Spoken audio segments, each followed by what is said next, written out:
there, my friends. Welcome to the Glow Up Method. This is the place where we talk all things personal development, self-empowerment, self-care, self-love, all in this pursuit to live a life that you are proud of. Hi, my name is Natasha, and I am so happy to be here with you today.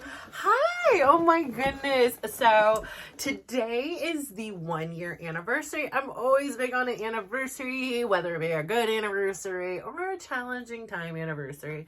But today is the 1 year anniversary of my youngest son's knee surgery. And let me tell you, we just had a couple days ago the anniversary of the injury. And what a difference 365 days make, right? Like, he has had to overcome and endure some crazy things. And, it was a real test of character. It was a real test for me as his supporter, as his advocate, because I had such a challenging and difficult time when his older brother had done this 8 months prior. And I had learned so much from that experience, and my close connection with my kids. I adore them. When they hurt, I hurt. When they are happy, I'm happy. And I celebrate their wins, but I also am like with them with their losses. Like, they hurt my heart so deeply, and I want to save and protect and guide them away from danger. But yet sometimes, even if we do the best of things happen. I mean, there was nothing he could have done any different. He was just playing a game he loved. He made a maneuver he's done a million times, and as luck or unluck would have it, he had to endure this really painful dislocation of an entire kneecap and broken bone. And he's got 4 big screws. I mean, big honking screws in a little body, and he hurts. He hurts like every day still. And that's really tough. He's done the PT, he's done everything right, but yeah, it's irritated. So he goes in for surgery, and a little bit, maybe in a month and a half, I guess it is. It's going to be on June the 6th. And I start thinking, because here I am electing to do a surgery. Now, while this is medically necessary, it is not like life or death, right? Like, for me, for my surgery, I'm talking about mine. Same with his, like, it's medically necessary, but he could leave the screws. They irritate him quite a bit. It's very uncomfortable for him. So again, the same thing goes for me, is like, I could leave all this saggy skin that I have, accumulated, let's say that. But I'm really choosing to release.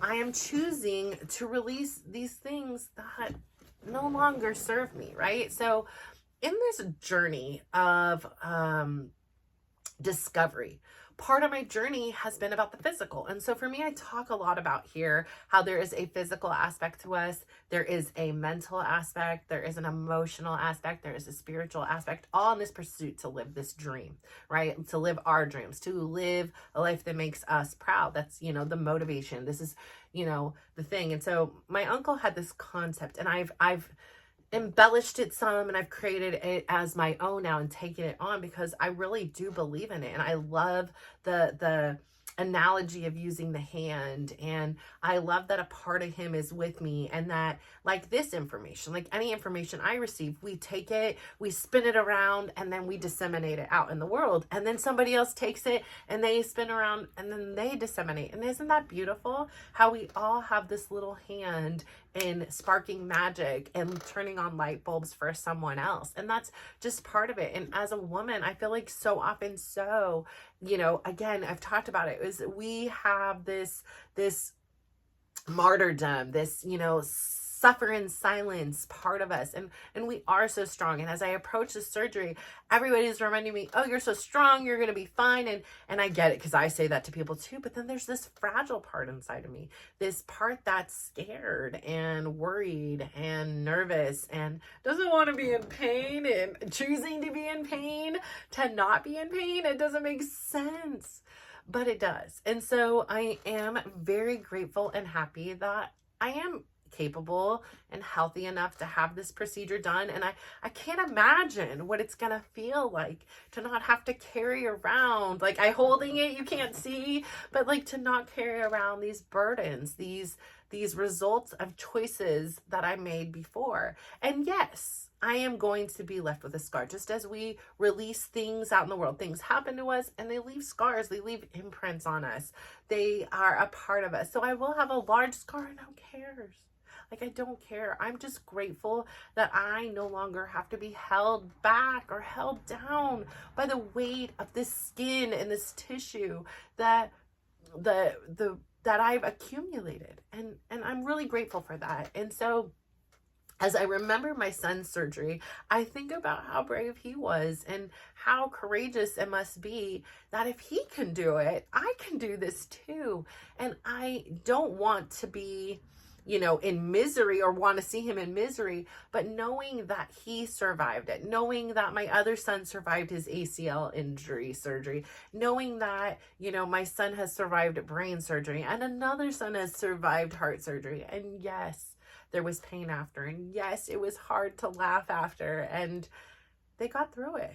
And they're smarter and stronger and wiser as a result of it. And so I really want to share this journey because sometimes we do everything right and we still don't have the results we want. And I did the hard work. And I shouldn't feel any shame to myself for saying, I'm going to have this little piece of skin or big piece of skin removed. And that doesn't mean these are going to be gone or this is going to be gone. That's still part of me. And I can go and elect to do another surgery or something to get that removed. But for now, just having that freedom that, it's not that heavy to carry. But carrying that around my belly, it does pay a big toll on my back.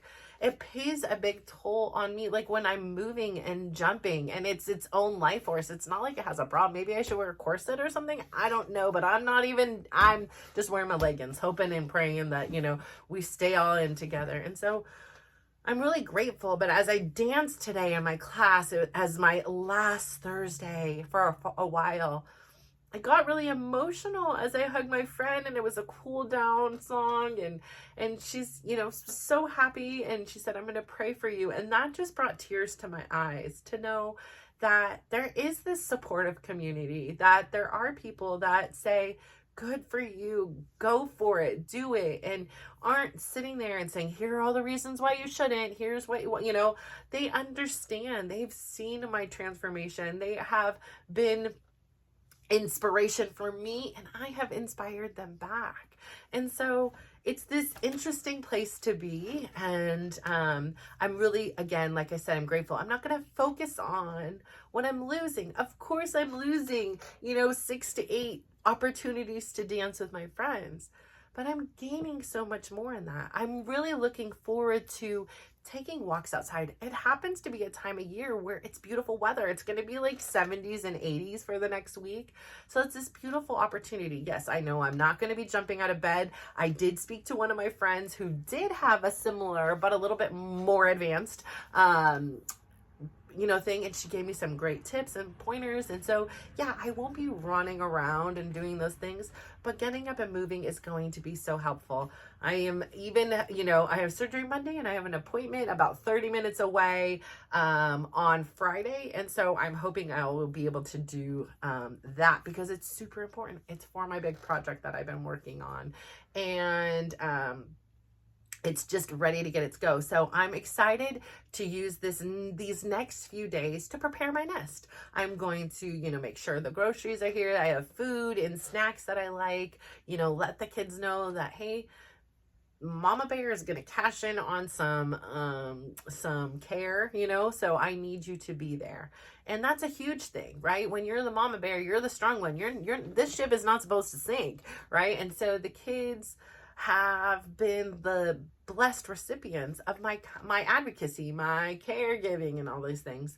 And typically I would say, oh, I don't want to bother them. I don't want to bother anybody. I'm just going to do things on myself.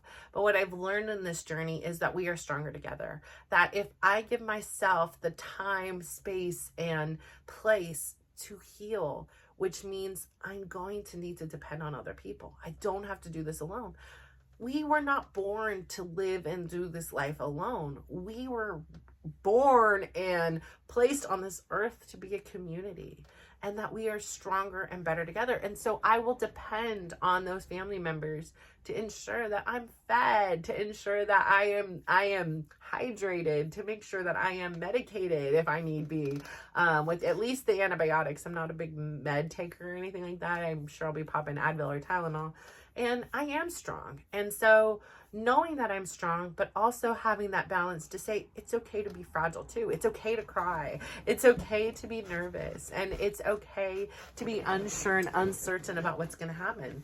And it's okay to prepare and do the things that make you feel good in your preparation so that you can go into this thing with a good experience. It's not about what I'm losing. It's not about the fact that I'm going to be in pain, but it's about reshifting my focus on all the things I'm going to gain, all the things that celebratory, look in the mirror when I see a stomach without that extra apron hanging down to my legs. And, I'm excited, but I'm still very nervous about it because, again, there's a lot of people that are counting on me, and I'm just learning, and I'm just enjoying, and I am just loving my life. And the idea of putting myself in any position to jeopardize that, to jeopardize the time with my kids, to jeopardize the time with Chris, to jeopardize this time with you, to jeopardize all this learning I'm doing and all these projects that are finally coming together. It's nerve-wracking, right? Like, I want to delay it and say, no, we'll do it another time because so many good things are happening. I don't want to. But here's the thing, maybe this is what it's meant to be. It's this rebirth, So the day in which my surgery was also not chosen by me, but of course chosen by the surgeon. And it happens to be my uncle's birthday. And this year, my uncle would have been 75 years old. It's a pretty big day. It's a pretty big birthday, right? Like, if he was here 3/4 of a century, like, that's pretty cool. That's amazing. And so today I was at his house, and I felt this connection there. I felt this rebirth that's going to be happening there. I have this rebirth of me that's going to be happening. This release of all these ties and all the reasons why I can't, or I don't deserve it, or on the word. So the symbolism of this procedure is so much greater than the physical results. It's not just about the physical. It's about being out of pain. And not only being out of pain is to cease this belief in my mind that I deserve to be in pain. I don't deserve to be in pain, and you don't either. You deserve to live a life that is free of pain, that is healthy. We do not need to continue to punish ourselves for the decisions we made a long time ago. We are not that same person. At least that's why we're here. We want to grow. We want to evolve. We acknowledge fully that we have been the makers of some unfortunate choices, some choices that led us on paths and down certain things, or maybe formed resentments in relationships that those ultimately began with us. We have to have that awareness. We have to have that acceptance to say, I chose to not exercise. I chose to eat in abundance. And I know why I did. Like, I'm not mad at myself for making those choices. On the contrary, I'm so kind to that person because she was just hurting, and she was doing everything she could in her power to stop the pain. And sometimes that was hidden in a chocolate cake, washed down with a soda pop, and all those other things I did. And I laid there and I commiserated. I felt so miserable afterwards. Why would I eat that now? What am I going to do? I'm so bad. I'm so this. I'm so that. I was so mean to myself. Why would I do anything different? Right? Like, but the moment I started being kind and having the awareness and ask curious questions to myself and say, why are we eating this way? Like, why right now are we overeating? We're feel full. Why do you keep going? What's going on? So to get to the bottom of that and have the awareness without the shame, without the guilt, that was the first thing. It was meeting myself as if I wasn't myself, as if I was this younger version, this young kid. Now, would I bully this young kid? No. So why am I bullying me? Why are you bullying you? It's got to stop. It has to stop today. This isn't a one-day thing. Today is day one. You are no longer going to be permitted under my friendship, under the Glow Up method, to bully yourself. And I know it's a default setting in there. And it's so easy to pick apart yourself, that my hair isn't right, and I've got this thing that when I sleep on that side, this comes out, or perhaps there's too many wrinkles here, and boy, if I lift this side of my hair up, a lot more grays are showing up. I can annihilate myself. I could make myself feel terrible. Whereas I look at that now and I'm like, you know what? Your hair looks this way because you just had a sweat and workout. You just took down a fence at a house and moved the boards, had an interaction with a Black Widow. Like, you did all that.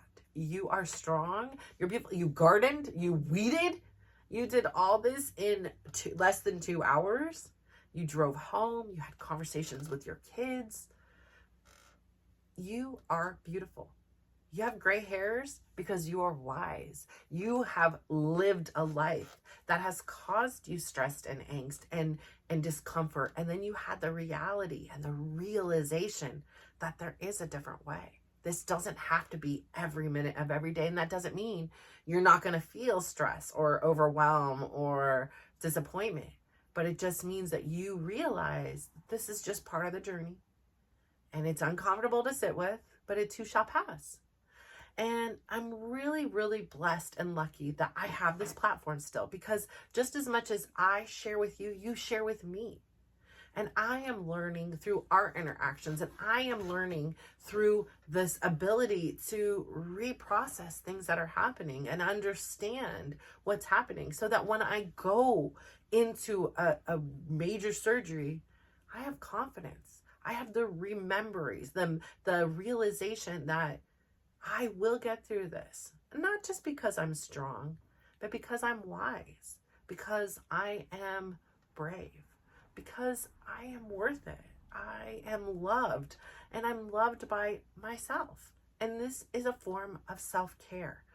Now, it can be a little bit crazy, right? But I'm caring for myself to say, you know what? The future me is going to thank me for not having to carry around this extra burden as I age, as I, am confronted more and more with gravity, that I don't have to be a martyr and carry more than I am able to. I'm unable to carry this anymore.